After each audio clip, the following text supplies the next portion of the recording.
Hello students, I am doctor Raju Sharma. आज हम अध्ययन करेंगे शुष्क क्षेत्रीय कृषि का। शुष्क कृषि प्रमुख रूप से नाजुक, ऊंचे जोखिम वाली कम उत्पादक कृषि पारिस्थितिकी तंत्र से संबंधित है। भारत के कृषि परिदृश्य में शुष्क क्षेत्रीय कृषि का प्रमुख स्थान है। देश में ये वो कृषि क्षेत्र हैं जहां वार्षिक वर्षा की मात्रा 75 सेंटीमीटर से कम पाई जाती है। इन क्षेत्रों में वर्षा कम और अनिश्चित पाई जाती है, जिसके कारण ये क्षेत्र अक्सर सूखे की चपेट में आते रहते हैं। शुष्क क्षेत्रीय कृषि और वर्षा आधारित कृषि में वर्षा की मात्रा के आधार पर अंतर किया जाता है। वर्षा आधारित कृषि क्षेत्रों में वर्षा की मात्रा 75 सेंटीमीटर से अधिक पाई जाती है, जिससे वर्षा ऋतु में यहाँ जल की मात्रा फसलों की आवश्यकता से अधिक रहती है। इस जल के संग्रह से भूमिगत जल की संपूर्ति या शुष्क काल में सिंचाई में मदद मिलती है। यहाँ सूखे की संभावना भी कम पाई जाती है। शुष्क क्षेत्रीय कृषि की कुछ समस्याएं भी हैं, जैसे यहाँ वर्षा कम और अनिश्चित होती है, जिससे सूखे की अधिक संभावना पाई जाती है।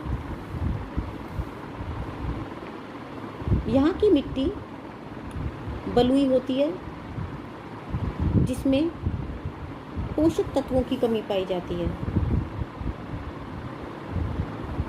इन क्षेत्रों में मिट्टी के अपरदन की समस्या बहुत ही अधिक उग्र होती है।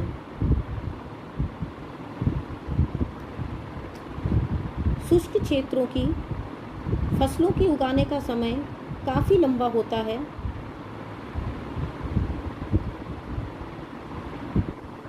शुष्क क्षेत्रों में अधिकांश कृषक गरीब होते हैं और उनकी आर्थिक स्थिति दयनीय होती है।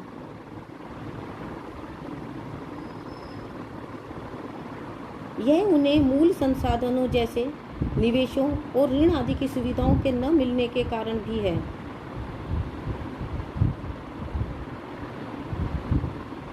खेतों के बिखराव के कारण यहाँ कृषि का जो मशीनीकरण है उसकी कम संभावना पाई जाती है।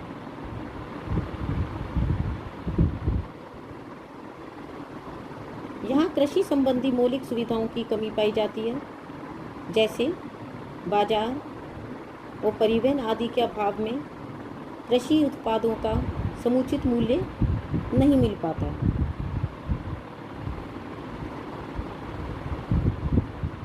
शुष्क कृषि के विकास हेतु कुछ सुझाव भी हैं, जैसे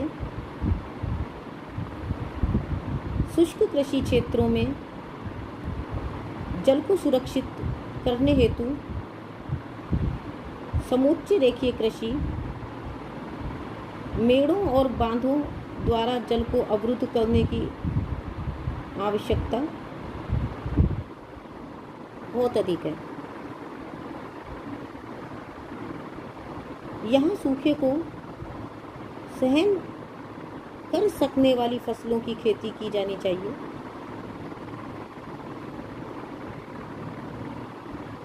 भूमि के कटाव को रोकने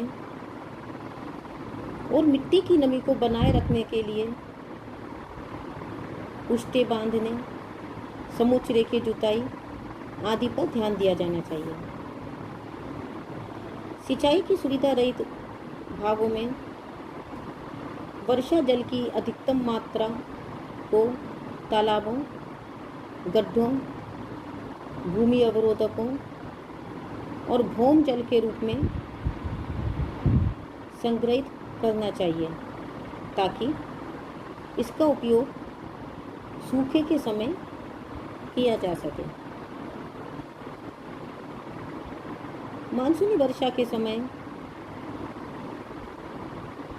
हर मास 4 बार खेत को जोतना, पौधों का दूर दूर रोपण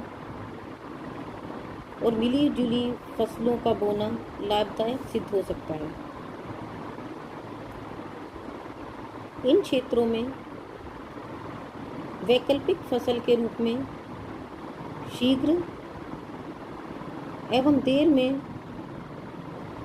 पकने वाली वर्षा के अनुरूप अलग अलग किस्म की फसलों के बोने की व्यवस्था की जानी चाहिए। इन क्षेत्रों में फसलों की बुवाई का समय वर्षा की मात्रा एवं आगमन के अनुसार निश्चित करना चाहिए। धान जैसी फसल को तालाबों के जलग्रहण क्षेत्रों के निचले भागों तक ही सीमित रखना चाहिए। वर्षा की कमी वाले भागों में सूरजमुखी, तोरिया, सरसों जैसी फसलों का उत्पादन लाभदायक हो सकता है। कपास का उत्पादन उन्हीं भागों में करना चाहिए जहां वर्षा अपेक्षाकृत अधिक निश्चित हो।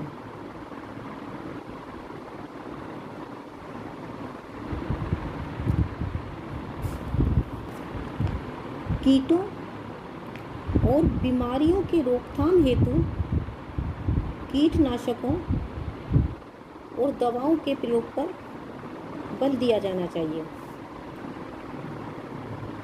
शुष्क कृषि के विकास हेतु कई सरकारी प्रयास भी किए जाते रहे हैं, जैसे कि 20 सूत्री कार्यक्रम के अंतर्गत शुष्क कृषि के विकास को सम्मिलित किया गया है।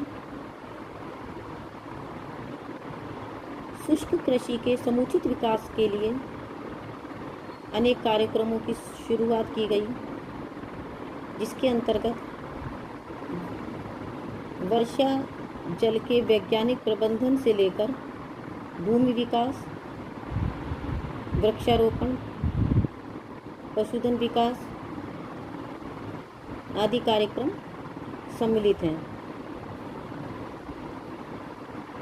विश्व बैंक के सहयोग से जल विभाजक विकास हेतु एक पायलट योजना भी चलाई जा रही है।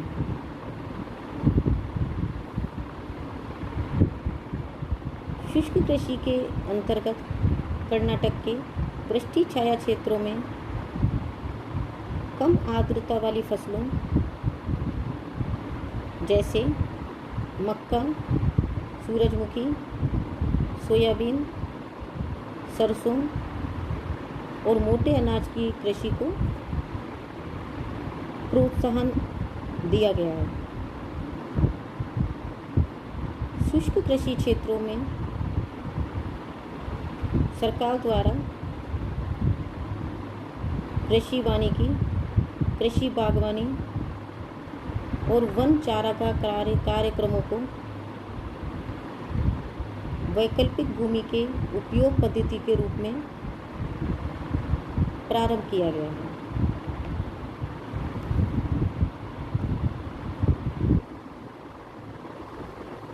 तो बच्चों, आज हमने